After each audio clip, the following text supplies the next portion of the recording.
ایران پر امریکی حملے اور حالیہ ملکی صورتحال کے پیش نظر علماء کرام نے وفاقی وزیر داخلہ محسن نقوی سے اہم ملاقات کی ہے۔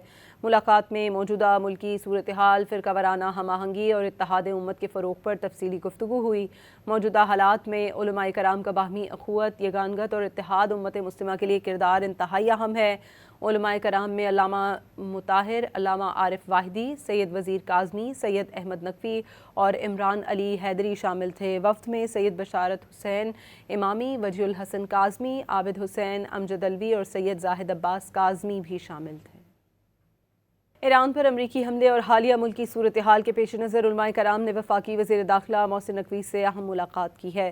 ملاقات میں موجودہ ملکی صورتحال، فرقہ وارانہ ہم آہنگی اور اتحاد امت کے فروغ پر تفصیلی گفتگو ہوئی۔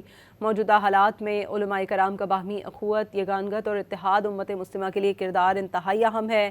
علماء کرام میں علامہ مطہر، علامہ عارف واحدی، سید وزیر کاظمی، سید احمد نقوی اور عمران علی حیدری شامل تھے۔ وفد میں سید بشارت حسین امامی، وجیہ الحسن کاظمی، عابد حسین امجد علوی اور سید زاہد عباس کاظمی بھی شامل تھے۔